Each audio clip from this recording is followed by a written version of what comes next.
हाँ जी, CA foundation और CA intermediate मेरे बच्चों जिन्होंने भी दिए थे एग्जाम जनवरी 2025 में और कर रहे थे रिजल्ट का इंतजार, तो सर जी रिजल्ट का इंतजार हो गया है खत्म। इंस्टीट्यूट ऑफ चार्टर्ड अकाउंटेंट ने नोटिफिकेशन, ऑफिशियली नोटिफिकेशन डाल दिए कि सर जी आपका रिजल्ट आने वाला है बस कुछ दिन और, 4 मार्च 2025 बोले तो 4 तारीख को रिजल्ट है। ऑलमोस्ट सीए फाउंडेशन और इंटरमीडिएट सबका ट्यूसडे को रिजल्ट है। रिजल्ट चेक करने के लिए ऑफकोर्स आपको पता है आपको ICA.NIC पे जाना पड़ेगा, सीए result.nic पे भी चेक कर सकते हो। और रिजल्ट निकालने के लिए आपको सिर्फ 2 चीजें चाहिए, एक तो अपना NRO नंबर, क्या बोल रहा हूं बेटा, एक तो आपको अपना NRO नंबर और एक अपना रोल नंबर, ये दोनों चीज अपने साथ रखोगे और आप रिजल्ट निकाल सकते हो। सर रिजल्ट का टाइमिंग कोई अप्रोक्सीमेटली डिफाइन नहीं है, बट हाँ ऑलमोस्ट आपका जो रिजल्ट ट्रेंड के हिसाब से आता है वो दोपहर में आ जाता है, मतलब 11-12 बजे तक रिजल्ट आपके हाथ में होगा। पर इंस्टीट्यूट का कोई भरोसा नहीं है सर, वो थोड़ा बहुत डिले भी कर देता है, अपलोडिंग वगैरह में टाइम लग जाता है, तो सर जी 12 से ऊपर भी जा सकता है। बट आप एक उम्मीद कर सकते हो कि मॉर्निंग 10 से लेके 12 के बीच में आपका रिजल्ट आपके सामने हाजिर होगा। सर बट क्या मैं ये वीडियो इसी बात को बनाने के लिए बना रहा हूं? नहीं सर, अब तक तो ये बातें सबको पता चल गई हैं, बट आज की बात थोड़ी खास है। मुझसे बच्चे अब ये पूछ रहे हैं सर रिजल्ट की डेट तो आ गई, अब ये बताओ रिजल्ट कैसा होने वाला है। सर जी कुछ आइडिया है रिजल्ट कितना % होने वाला है, हम पास होंगे या नहीं होंगे? कैसे कैसे क्वेश्चन पूछ रहे हो मेरे बच्चे, कैसे कैसे क्वेश्चन मेरे को मैसेजेस आ रहे हैं। सर मैं कैसे बताऊंगा रिजल्ट पास होने वाले हो आप या नहीं? ऑफकोर्स रिजल्ट कैसा आने वाला है मैं क्या करूं सर, पर इतना मेरी बात समझना, मैं ऑफकोर्स आपके साथ कुछ एक एस्टिमेट प्रेडिक्शंस डिसाइड करूंगा, बट एक बात छोटी सी बात है मैं आपसे पहले करना चाहता हूं। अगर आप वीडियो को देख रहे हो तो एंड तक देखना, क्योंकि मैं कोई भी बात फालतू की नहीं करूंगा, कुछ आपको सिखाने की कोशिश करूंगा। सबसे पहली बात, रिजल्ट आपका चाहे 50% आए, चाहे 80% आए, चाहे 90% आए या 10% ही आए, सर इंपॉर्टेंट रिजल्ट नहीं है मेरे बच्चे। कई बार हम लोग ना बहुत जल्दी बहने लगते हैं, बहुत जल्दी घबराने लगते हैं। सर जी मैं सिंपल सी बात कहने वाला हूं, सर रिजल्ट कुछ भी हो, इंपॉर्टेंट आपका पास होना है। कैच सेट, रिजल्ट 80% हो, आप 20% में हो, जहां आप क्लियर नहीं हुए रिजल्ट बेकार है। क्या फर्क पड़ता है 80%, रिजल्ट 20% है, आप उसी 20% में हो, मतलब पास हो, तो रिजल्ट का क्या फर्क पड़ता है कि सर जी वो 80% फेल है। इंपॉर्टेंट ये है कि आप पास होगे या नहीं होगे। और अगर आपने ये सोचा है, अब देख सर रिजल्ट ऑफकोर्स 4 दिन में आने वाला है, तो आपको रिजल्ट के बारे में एक चीज सोचना पड़ेगा। सर मेरी छोटी सी बात समझना, आपको खराब नहीं लगेगी। अब 4 दिन बचे हैं, आपको पता है 4 दिन बाद आपकी सारी चीजें क्लियर हो जाएंगी, तो क्या 4 दिन बैठ के आप टाइम पास कर रहे हो? क्या आपने अभी तक 1.5 महीने तक टाइम पास किया है? सर नहीं, प्लीज इन 4 दिनों में भी मैं ये बोल रहा हूं सर, आप प्लीज सोचो कि बुरा से, देखो मैं हमेशा हर कोई यही बोलता है कि बुरा से बुरा सोचो कि क्या हो सकता है। सर अगर आपका रिजल्ट नेगेटिव आ जाता है, मैं फेल वर्ड यूज नहीं करता, रिजल्ट नेगेटिव आ जाता है, चाहे आप फाउंडेशन के हो या इंटरमीडिएट के हो, तो आप एक प्लानिंग करो, कॉपी उठाओ, पेन उठाओ, सर लिखो कि अगर मेरा रिजल्ट नेगेटिव आता है तो मैं क्या स्टेप लेने वाला हूं, और अगर मेरा पॉजिटिव आता है तो मैं क्या स्टेप लेने वाला हूं। That means be prepared. Sir मैं कह रहा हूं रिजल्ट प्रेडिक्शन बाद में, आप प्रिपेयर रहो कि मैं दोनों सिचुएशन के लिए तैयार हूं, पास होऊंगा तो मुझे क्या करना है, फेल होऊंगा तो मुझे क्या करना है। मेरे बच्चे मेरी एडवाइस को बड़े सीरियसली लेने की कोशिश करना।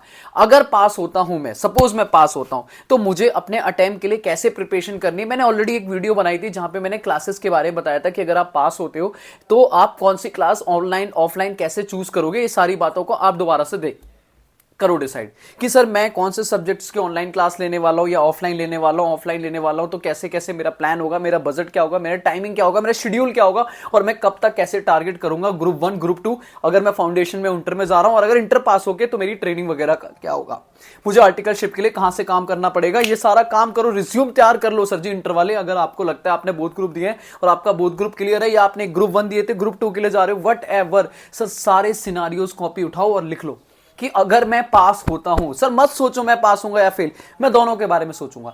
अगर मैं पास होता हूं तो मेरे पास क्या क्या सीन है। अगर आपको लगता है तो मुझे कमेंट कर देना, मैं आपके सामने सारे सिचुएशन लेकर आ जाऊंगा, कल ही हाजिर हो जाऊंगा कि अगर पास होता हूं तो ये करूंगा और फेल होता हूं तो ये करूंगा। मैं आपको बता दूंगा अगर आपको दिक्कत हो रही है, प्लीज कमेंट करना अगर दिक्कत होती है, मैं हूं।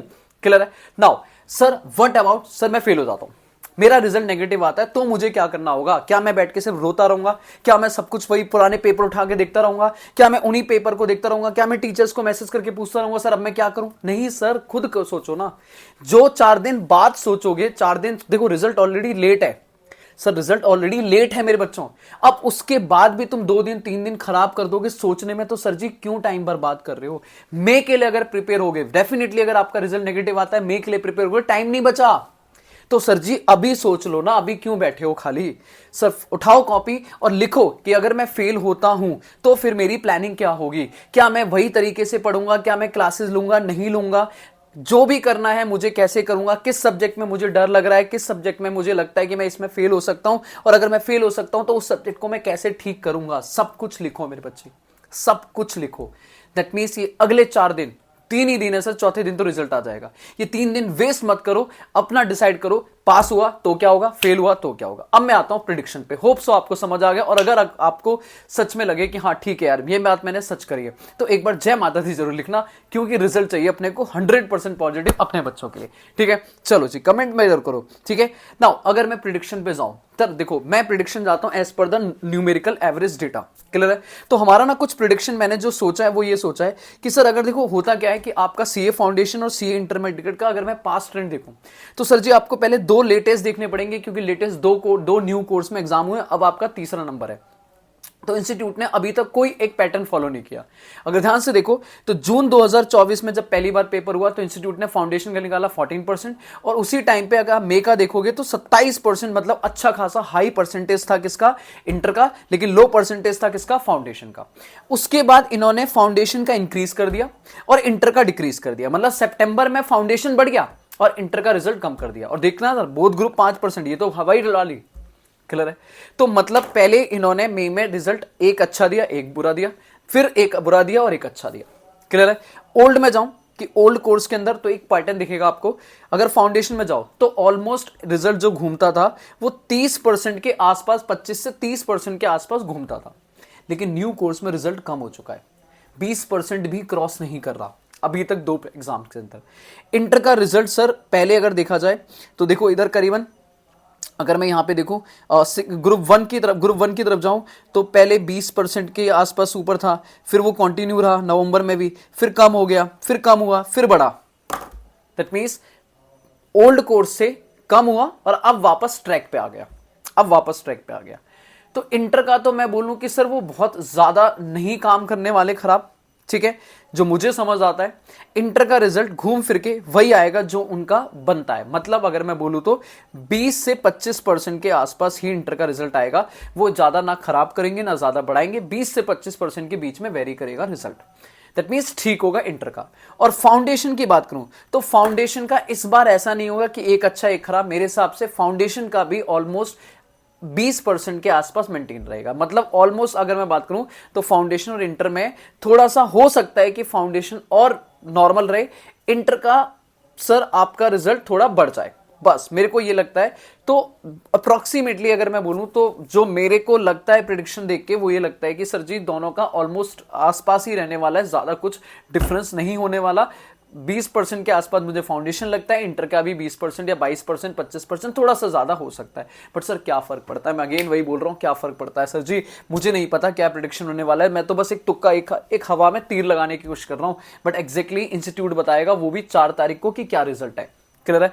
मेरे हिसाब से अभी आपको अपनी करना चाहिए क्या, प्लानिंग। आप बैठो कॉपी पे और उठाओ और लिखो पास और फेल, और डिसाइड करो कि अगर मैं पास हुआ तो मेरे पास क्या क्या स्टेप होंगे, और अगर मैं फेल हुआ तो फिर मेरे क्या क्या स्टेप होंगे, ताकि जिस दिन रिजल्ट आए उसके नेक्स्ट डे आपको पता है कि सर मुझे क्या करना है। क्लियर है? बाकी मिलेंगे, फाउंडेशन अगर पास होते तो इंटर का नए बैच में मिलेंगे, और इंटर पास होते तो सर जी आप तो ट्रेनिंग करो सर जी। चलो जी, बाय बाय, थैंक यू सच्चो।